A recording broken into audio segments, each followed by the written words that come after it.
my lovelies, my name is Lecka. Today we're going to be going over my fucking favorite deck ever, which I've already done 2 videos on the channel, but the third time is the charm because this one is the best Monarch deck ever. I love it. I have fine-tuned this thing to all hell and back, and it is extremely consistent.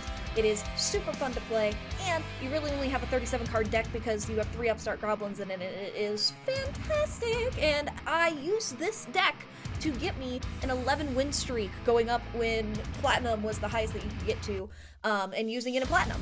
It was great. I was able to climb the ranks up pretty high. I think I got to plat 3 with it, and the fact that the antimeta deck was able to get up that high, I was very, very impressed with. And now that there's diamond, I think I can use this deck to get me to diamond rank. But if I tweak it or change it at all to get to diamond, I'll go with that to see what's going on with it. But I think this deck, as it exists right now, can get to diamond. But without further ado, let's go ahead and frackin' get on into talking about what is making up this fantastic deck so that we can get on into it.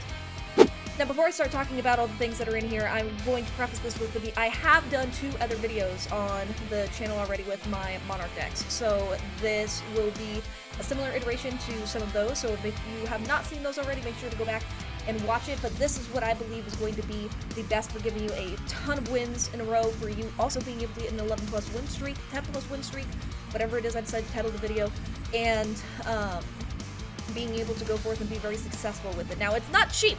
Alright? This thing is not cheap at all. But that's okay, because it's worth it. So here, we have 2 Eddie of the Heavenly Squires, and Eddie is always used to summon Eidos. Mithra is just here as a way to have a special summon if we need it, but because of Vanity's Fiend, we don't want to have a lot of these that relies on special summons, just because of the fact that we won't be able to use it to get anything else out after Vanity's Fiend is already on the field. And even though Edia uses a special summon to get out Eidos, that's okay, because it's always going to be Edia getting Eidos out in order to get one of the Monarchs on the field or Vanity. We have 2 Ash Blossom and Joyous Spring, because we want to make sure that we can stop our opponents, especially if we don't go first. I have 2 instead of 3, because I don't think you need 3 in the deck. I also don't have a 3rd one, but even if I did have a 3rd, I still would probably only run 2, because the amount of times that this has been in my hand versus something else that I desperately needed more has been a lot. So putting it down to just 2 seems to work out pretty darn well. I have 1 antimeta in here, which is kind of the only card that is in this deck that can be kind of moved around and toyed with. So you could change this out for a 3rd Ash Blossom if you really wanted to. But I really like antimeta just for another thing, just like Mithra, where if I get it in my hand, I can use it as a special summon to not only draw an extra card, because this deck also relies heavily on being able to draw cards regularly, but also to be able to net me something that can special summon itself onto the field without taking up any room in the extra deck, because it summons itself from the extra deck. Now, as far as our bigger monsters go, we have Vanity's Fiend, which makes it so that neither player can special summon any monsters, which is sexy. It's so nice. It's so nice. Because we don't need to special summon shit. We're all about tribute summoning, so this fucks over so many people. If you think of any deck that you use or that your opponents that you go up against use, they almost all use special summoning except for, like, True Draco King, which we beat anyway in a 1v1. So it fucks them over pretty darn bad, which I really, really love. Now, I also have teched in a Delve the Dark Monarch, and the nice thing about Delve is that when this card is normally special summoned, you can target up to 2 cards in your opponent's graveyard, banish them, and then send the same number of cards from the top of their deck to the graveyard. So you not only get to banish 2 cards of theirs that are in the graveyard, but you also get to take 2 cards off the top of their deck and get rid of them as well. So it's super awesome and great tech to have with Ether here, who can special summon a monster, if you have them on the field without vanities, of course, to then special summon Delve so that we can get rid of things in your opponent's graveyard that are going to be problematic, and do that. Same with if you normal summon it if you happen to draw it as well. I have this in here literally because of I hate Eldritch. I hate it so much, and I have it in here specifically because I can then get rid of their fucking Eldritch cards and say, fuck you, we're not doing that, and most of the time they DC, so it's great. I also have 3 Erebus, the Underworld Monarchs, in here because I really like the fact that if you are going turn 1, if you get him out onto the field, you're able to then take a card from your opponent's hand and shuffle it back into their deck. You can also then use him as a way to get something extremely problematic off of the board because it doesn't target anybody with card effects. All it does is shuffle the card back into the deck again. So it's great for removing things from the field that are usually impervious to card effects or card targeting. Then for the spells and traps that we have in here, we have a Harpy's Feather Duster. We have a card destruction so that if we have a shitty hand and we've gone through all of our stuff and we don't have what we need, we can do it again, and it's just super helpful. Upstart Goblin, we have 3 of these specifically so that this is basically a 37 card deck instead of a 40 card deck, so we can have even more consistency. You have to have 3 Tenacity, you have to have 3 Prime, and you have to have 3 Domain and 3 Stormforth. You cannot have 2 of any of those. You have to have 3 of all of those 4 Monarch spell cards because they search for each other and they search in 3s. So if you want to guarantee that you can get yourself one, you need to make sure you have 3 in the deck. Like Pantheism is your primary search engine here for going through when you're not already drawing things from Card Destruction or from Upstart Goblin or from whatever. And Tenacity makes it so that if you reveal a Monarch that's in your hand, you can then get a specific Monarch spell trap card, which is great for getting something like Stormforth you can use to then tribute your opponent's monsters to get your own Monarchs onto the field. Domain is wonderful to have because if you haven't drawn Vanity's Fiend, you can put Domain onto the field in addition to your Ether or your Erebus to then lock your opponent out of their extra deck and give you 800 more attack when you're attacking an opponent's monster every time, which is great during the battle phase. And for the other card that's just kind of chilling here between the Domain and the Pantheism is Power of the Guardians, which I really, really love. I faced somebody who played this card and I had never seen it before, and I was like, oh, that's great, because it adds unkillability to a lot of your monsters, which is wonderful. I've used it so many times and people just are like, what the fuck?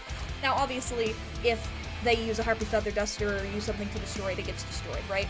But it forces them to try and do something to get rid of it, and if they don't, then your monster just continues to gain attack over and over again. I've had this be attached to my Vanity's Fiend, and Vanity's Fiend just get up to like 5,400 attack. It's pretty wild. I love it. It's one of my favorite spell cards in the entire game, just because of how niche specific and also just fun it is to have in here. And you don't even need to worry about it. The way it works is that if an attack is declared involving the equipped monster, place 1 spell counter on this card. The equipped monster gains 500 attack and defense for each spell counter on this card. If the equipped monster would be destroyed by battle or card effect, you remove a spell counter from your field instead, which is where the unkillability comes in. Because the Power of the Guardians, if you just take off a spell counter, helps protect them from getting destroyed by things like Raigeki and or other card effects that are on the field trying to take them out. Now, for the last ones we have here, we have 2 Called by the Grave because meta, and we have 2 of the Prime Monarchs, not 3, just 2, because we only need to have 2 of them, and it's pretty easy to get them into the graveyard because anytime that you're activating Ether or Erebus's effect, they're going to have Prime and a Pantheism go into the graveyard, so there's no need to muddle your deck up with 3. But that is kind of just a quick overview of it. It's going to make a lot more sense if I show you guys the battles, so let's go ahead and I will show you guys the 3 different battles that I did with these ones for an example. If you have not already, that you go ahead and click that like and subscribe button because they taste delicious and they help out the channel significantly when you guys do that.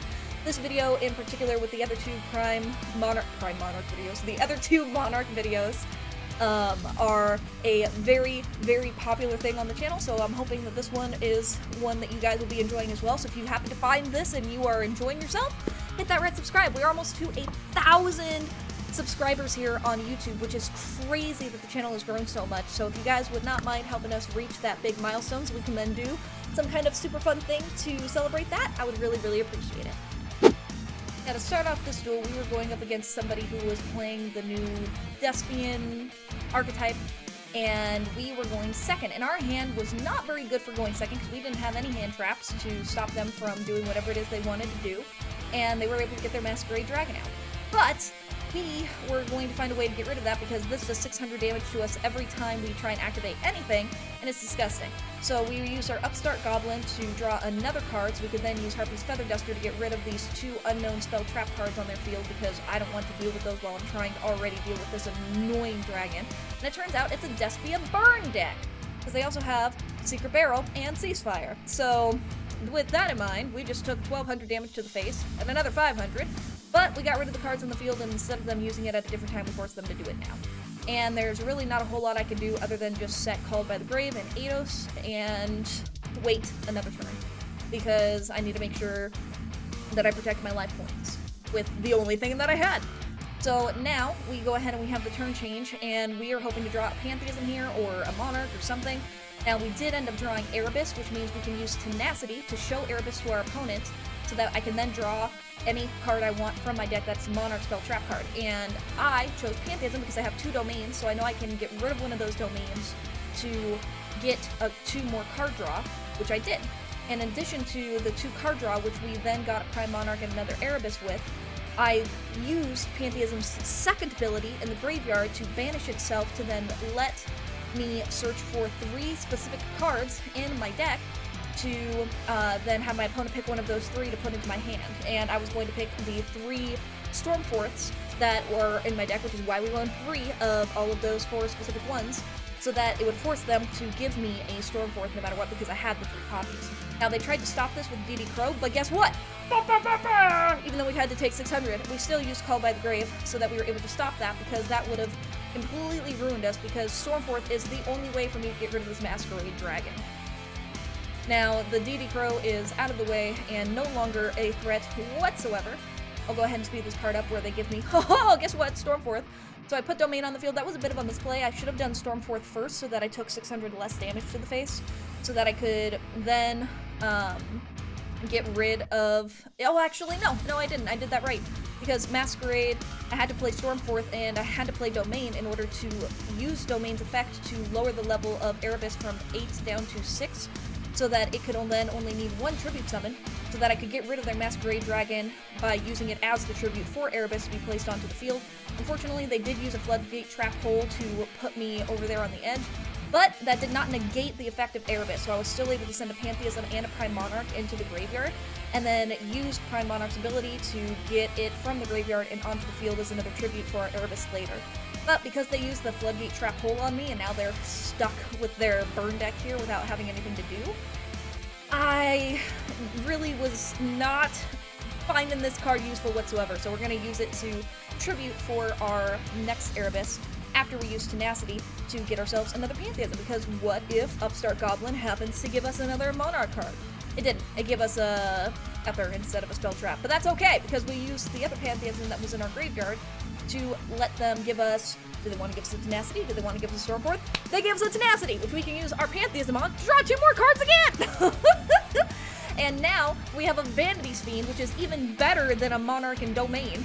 So I used my Antimofreet, which we were able to get for a draw, to then get out the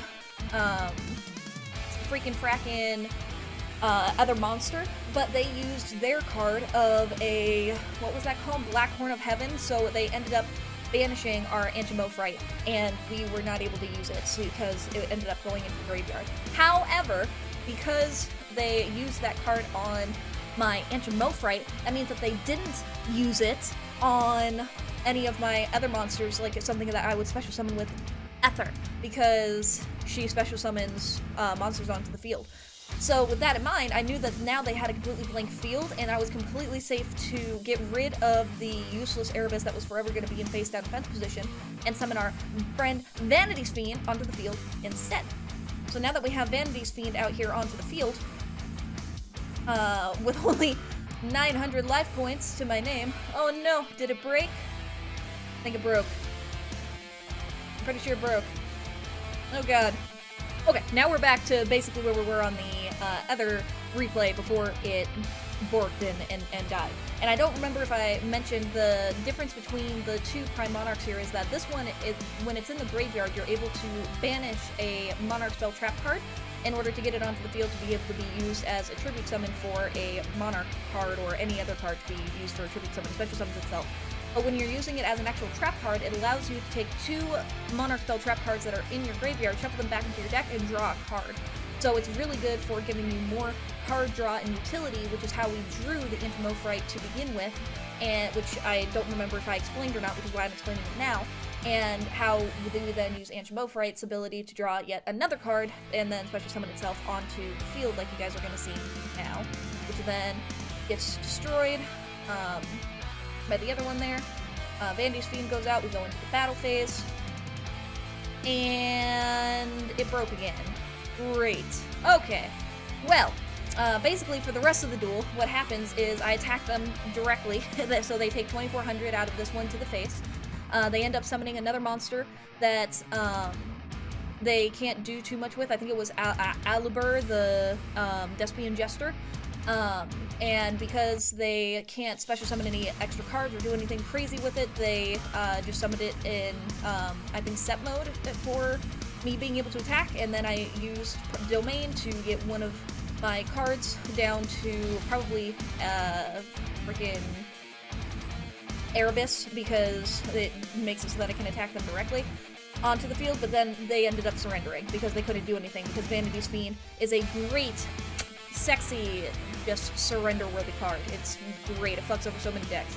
So there wasn't too much left to show you guys in that. The majority of it is what was already shown on the screen. We were able to come back from that Masquerade Dragon, which can be a hell of a hurdle to get over, and then come out on top to prevent them from doing any shenanigans with their deck with the floodgate of Vanity's Fiend, and then being able to have a presence with our other Monarchs on the field.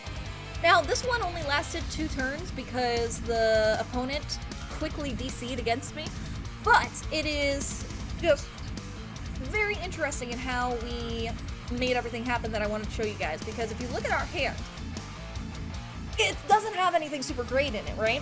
We just have card draw potential, which is why this deck is so consistent, because we're able to draw cards almost non-stop to get what we need onto the field and into our hands to then be played onto the field. It's really, really nice. And so we have a Pantheism to be able to get rid of a Prime, which then allows us something that we can special summon onto the field as a token at any time for a Monarch when we do draw one, which is really good. And if we get a second Pantheism from these two, then we have 2 Stormforths in hand, which we don't need 2 of them in hand. So we can use another Pantheism for 2 more draws again onto our hand. So it's a good card drawing potential. So I was gonna say, I guarantee I put my thing there. So I went ahead and used Pantheism's second ability to give myself a Tenacity Guaranteed, which again, we run it at 3 to guarantee it. I then used my Tenacity on my Ether to give me a Pantheism. Yep. So that I can then use Pantheism on one of my extra Monarch Stormforths, because they definitely don't have anything to stop me, so I can get 2 more draws, which gives me my Prismatic Vanity's Fiend, and another Ether in hand. We then get our Domain, which we drew as well. I special summoned the Prime Monarch from my graveyard so that I could then put my Prismatic Vanity's Fiend onto the field. And I set my other Stormforth so that if on their turn they summon something that I don't like, I can then play Stormforth on their turn because it's a quick effect spell card. And Ether has a special ability that allows me to summon her on my opponent's turn. So I can use their monsters to summon Ether, which is really, really nice. Now, going on to their draw phase, they can't special summon any monsters, but they decided to use Infinite Impermanence on me to allow themselves to special summon monsters. So, because I can special summon again, now remember, when Vanity's Fiend is on the field, you're not allowed to special summon any monsters, including your Prime Monarch. So you can't special summon your Prime Monarch from the graveyard. But because Infinite Impermanence was activated, that's all up for option again. So I figured I'd take advantage of the situation and get my Prime onto the field while I could. And then when they summoned that other one, I went ahead and played Stormforth so that I could get rid of a card by banishing my last one that was in the graveyard in order to summon my Ether. I got rid of my Vanity's Fiend on purpose so that I could then special summon another card onto the field and get rid of my Ether Prime and Pantheism that were in the graveyard, so I could get Erebus out onto the field with me, knowing that I had another Ether in hand. And because I have 2, and I was able to put Stormforth into the graveyard in addition to the 2 other spell trap cards for the Monarchs that I did, I was then able to banish one of them to get out my second Ether onto the field. And I was able to use their Sword Soul of Mo-Yi? Yeah, Sword Soul of Mo-Yi, because Stormforth activates for the entire turn, not just for one monster. So I could tribute summon with as many of their monsters as I want to, if I wanted. So I used it for the Mo-Yi, and I used my other Prime Monarch that I had on the field in order to put Ether on here again, and because I now have a second Ether, I can now special summon another time, do the same shit again, but bam! Get a third Ether onto the field for 4 Monarchs, and they give up because I've now flooded the field with so many Monarchs they don't know what to do. That was a great duel, and that's why I wanted to show that one. Alright, so with our starting hand here, we have some decent stuff, and the reason that I am putting down Tenacity first and not Edia is actually extremely explicit, because I'm doing that specifically to bait out any Ash Blossoms, any things that could stop us, any other of the fucking ghost girls that could come in and cause a riot. Because if I can get them to just greedily stop me from using this to get a card from the Erebus that I have in hand with an Ash Blossom, for example, then I can go with reckless abandon playing my Edia, knowing that I'll be able to get my Erebus onto the field free of charge. Which is what ends up happening exactly. They end up Ash Blossoming my Tenacity here, which then allows me to do exactly that. I can get Edia onto the field and put Domain down so that I can lower the cost of Erebus. That way I only have to get rid of Eidos, who I can use to allow me that second Tribute Summon of the turn, because that is his ability. Get rid of Pantheism and Prime, because you always get rid of Pantheism and Prime with your Monarchs, and put them away. I then use Pantheism's ability, since it was in the graveyard, to give me a Stormforth for next turn, and I ended my turn. Moving on to their turn, they were playing a Invoker deck? Yep, a Shadow Invoker.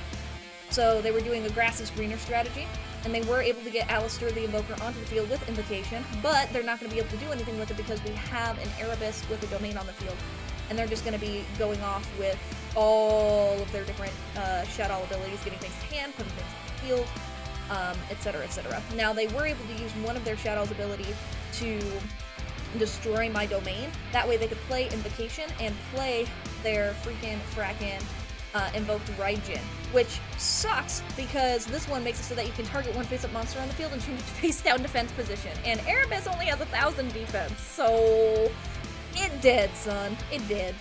And that's okay, because if we draw another Monarch, we'll be fine. And I decided that while we were going on that turn, that it would make sense for me to get rid of one of my spell trap cards that was in the graveyard for the Monarch so I could get Prime onto the field, just so that I had another beam there and ready in case I needed to.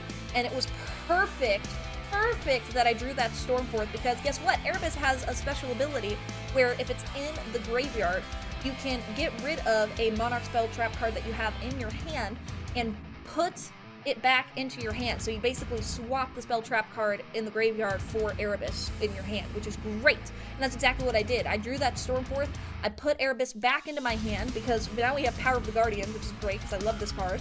I got rid of both of those cards so I could play my Erebus again and use Edia's effect in the graveyard to give myself Pantheism back.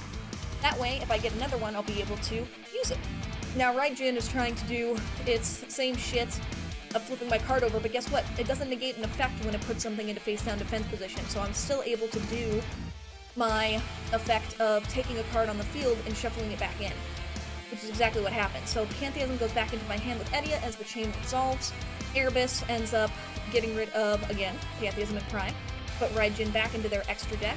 I then use Pantheism's ability to have them either give me Pantheism or 2 Domain. I then use Pantheism on Pantheism to draw 2 more cards. And I use Eidos' ability to special summon Edia from my graveyard, who then can special summon another Eidos onto the field. That way we have a bunch of other things. I'm then going to use Stormforth so that I can sacrifice their card in order to summon Del, and then get rid of 2 of their Shadow cards to banish it, to try and prevent those ones specifically from doing any shenanigans. And then what I shouldn't have done here is I should not have attached Power of the Guardians, because I had already done my turn of battling. I should have saved Power of the Guardians in my hand until the next turn of mine, so that I could play against them and not have it get destroyed or have it be a target for anything, because it's much easier for them to destroy something on their turn than it is for them to destroy something on my turn. So that was my bad. But, small oversight, they're going to go ahead and draw, and in their ones, they're going to play their field spell again, do another Alistair so they can get another Invocation. which then, of course, they're going to play because I don't have Domain Up or Vanity's Fiend. They can go ahead and Fusion Summon away. So they went and used their Apkalone's ability to get rid of the effects of Power of Guardians. They've essentially negated it for the rest of the game, which is unfortunate. And they also were able to get a Schism and banish 3 of my cards because of the cards that they used for Fusion Summoning. So that's a thing. They then went ahead and activated their Schism so that they could get rid of 2 of their cards in order to summon, ba-bam! El Shadow Construct, which they used to get rid of Edia because of its ability. But I prevented them from using the Construct's ability with my Ash Blossom, and chose to have Edia, who whenever Edia gets sent to the graveyard, which they sent Edia to my graveyard by using Construct's ability, I was able to get my Domain of the Monarchs back into my hand because it had been banished, which is great. So now I have my Prismatic no less Domain to be able to play on the field to stop any other Fusion Summoning shenanigans from happening. And I use Delve with the Domain and the extra points to get rid of Alistair. I use Erebus to get rid of their Construct. And the Apkallone is just kind of chilling here, hanging out for now until we move on to the next one. Now on their turn, they have to try and figure out a way to get rid of my stuff, which they can't, so they just set a card face down to try and mitigate it. We're going to go ahead and use Domain to lower Erebus's level that we just drew from 8 to 6, so that we can just get rid of Eidos to Special Summon. We got rid of 2 more cards to get rid of that Apkallone, because I know that they can't get it back out anymore. And then we ended up attacking that card, which ended up summoning another one, which then leaves to end up summoning another one, which we then attack to have end summoning another one.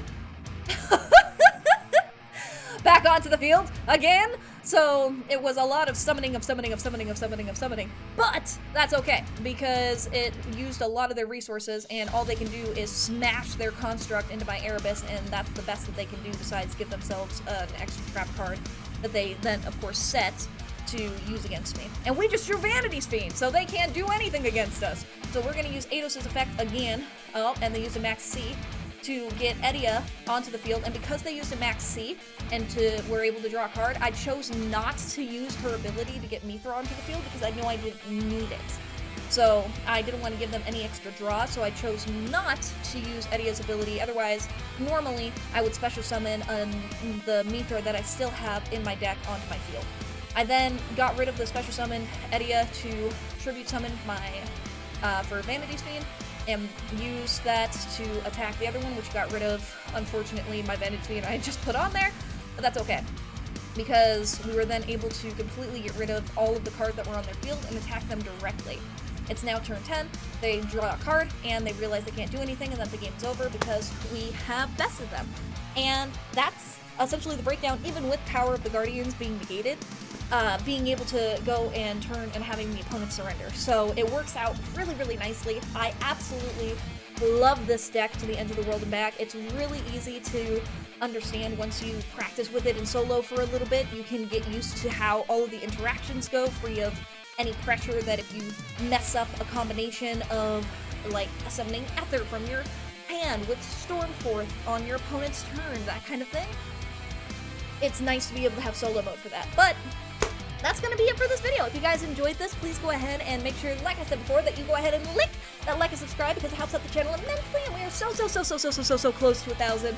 I don't know what I'm going to do for 1,000 yet, but I have some tantalizing ideas in my head for what I'm going to do to thank you guys so much for that. But for now, I will go ahead and let you beautiful people go. Thank you so much for watching, and have a great day. Goodbye, my lovelies.